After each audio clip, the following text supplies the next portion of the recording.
No Satania worlds have been lost since the fall of the 37, not even those younger worlds peopled since that day of rebellion.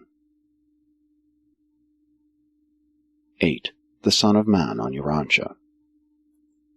Lucifer and Satan freely roamed the Satania system until the completion of the bestowal mission of Michael on Urantia. They were last on your world together during the time of their combined assault upon the Son of Man. Formerly, when the planetary princes, the sons of God, were periodically assembled, Satan came also, claiming that he represented all of the isolated worlds of the fallen planetary princes. But he has not been accorded such liberty on Jerusalem since Michael's terminal bestowal. Subsequent to their effort to corrupt Michael when in the bestowal flesh, all sympathy for Lucifer and Satan has perished throughout all Satania, that is, outside the isolated worlds of sin.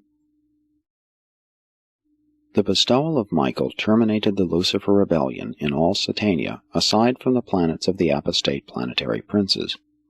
And this was the significance of Jesus' personal experience just before his death in the flesh, when he one day exclaimed to his disciples, "And I beheld Satan fall as lightning from heaven." He had come with Lucifer to Urantia for the last crucial struggle. The Son of Man was confident of success, and he knew that his triumph on your world would forever settle the status of his age-long enemies, not only in Satania, but also in the other two systems where sin had entered. There was survival for mortals and security for angels when your master, in reply to the Lucifer proposals, calmly and with divine assurance replied, "Get you behind me, Satan." That was, in principle, the real end of the Lucifer rebellion. True, the Uversa tribunals have not yet rendered the executive decision regarding the appeal of Gabriel praying for the destruction of the rebels, but such a decree will no doubt be forthcoming in the fullness of time, since the first step in the hearing of this case has already been taken. Caligastia was recognized by the Son of Man as the technical prince of Urantia up to near the time of his death. Said Jesus, "Now is the judgment of this world. Now shall the prince of this world be cast down." And then, still nearer the completion of his life work, he announced, "The prince of this world is judged." And it is this same dethroned and discredited prince who was once termed God of Urantia. The last act of Michael before leaving Urantia was to offer mercy to Caligastia and Dalagastia, but they spurned his tender proffer.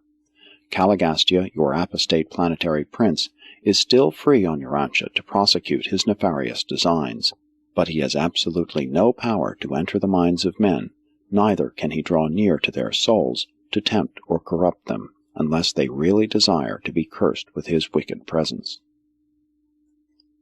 Before the bestowal of Michael, these rulers of darkness sought to maintain their authority on Urantia, and they persistently withstood the minor and subordinate celestial personalities.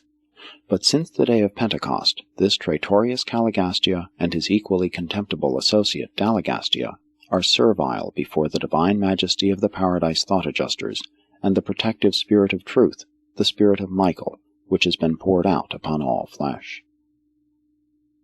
But even so, no fallen spirit ever did have the power to invade the minds or to harass the souls of the children of God.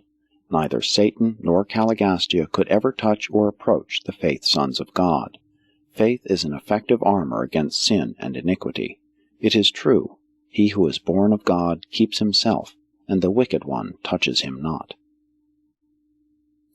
In general, when weak and dissolute mortals are supposed to be under the influence of devils and demons, they are merely being dominated by their own inherent and debased tendencies, being led away by their own natural propensities.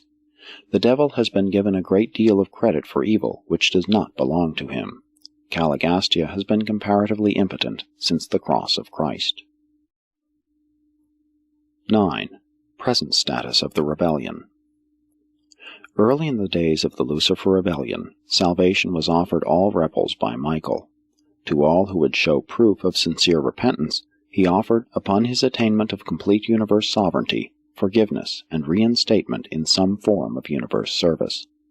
None of the leaders accepted this merciful proffer, but thousands of the angels and the lower orders of celestial beings, including hundreds of the material sons and daughters, accepted the mercy proclaimed by the Panoptians and were given rehabilitation at the time of Jesus' resurrection 1900 years ago.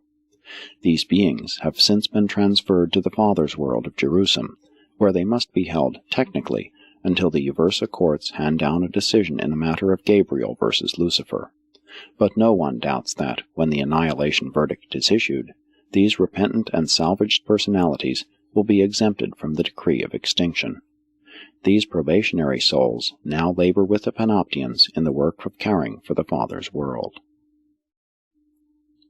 The arch-deceiver has never been on Urantia since the days when he sought to turn back Michael from the purpose to complete the bestowal and to establish himself finally and securely as the unqualified ruler of Nebadon. Upon Michael's becoming the settled head of the universe of Nebadon, Lucifer was taken into custody by the agents of the Uversa Ancients of Days, and has since been a prisoner on Satellite Number 1 of the Father's group of the Transition Spheres of Jerusalem.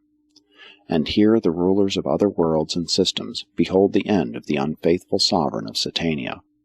Paul knew of the status of these rebellious leaders following Michael's bestowal, for he wrote of Caligastia's chiefs as spiritual hosts of wickedness in the heavenly places. Michael, upon assuming the supreme sovereignty of Nebadon, petitioned the Ancients of Days for authority to intern all personalities concerned in the Lucifer rebellion, pending the rulings of the super-universe tribunals in the case of Gabriel versus Lucifer, placed on the records of the Uversa Supreme Court almost 200,000 years ago, as you reckon time. Concerning the System Capital Group, the Ancients of Days granted the Michael petition with but a single exception.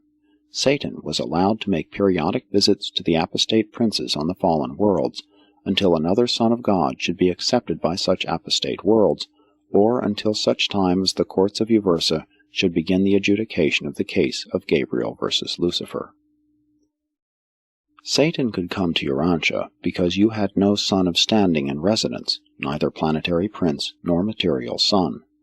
Makaventa Melchizedek has since been proclaimed vicegerent planetary prince of Urantia, and the opening of the case of Gabriel versus Lucifer has signalized the inauguration of temporary planetary regimes on all the isolated worlds. It is true that Satan did periodically visit Caligastia and others of the fallen princes right up to the time of the presentation of these revelations, when there occurred the first hearing of Gabriel's plea for the annihilation of the arch-rebels. Satan is now unqualifiedly detained on the Jerusalem prison worlds. Since Michael's final bestowal, no one in all Satania has desired to go to the prison worlds to minister to the interned rebels, and no more beings have been won to the deceiver's cause. For 1900 years, the status has been unchanged. We do not look for a removal of the present Satania restrictions until the Ancients of Days make final disposition of the arch-rebels.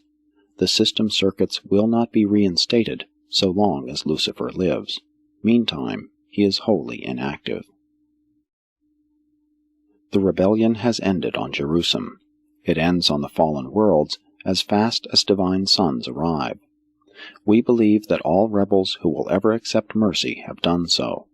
We await the flashing broadcast that will deprive these traitors of personality existence. We anticipate the verdict of Uversa will be announced by the executionary broadcast, which will effect the annihilation of these interned rebels. Then will you look for their places, but they shall not be found. And they who know you among the worlds will be astonished at you. You have been a terror, but never shall you be any more. And thus shall all of these unworthy traitors become as though they had not been. All await the Uversa decree. But for ages the 7 prison worlds of spiritual darkness in Satania have constituted a solemn warning to all Nebadon, eloquently and effectively proclaiming the great truth that the way of the transgressor is hard, that within every sin is concealed the seed of its own destruction, that the wages of sin is death. Presented by Manavandet Melchizedek, one time attached to the receivership of Urantia.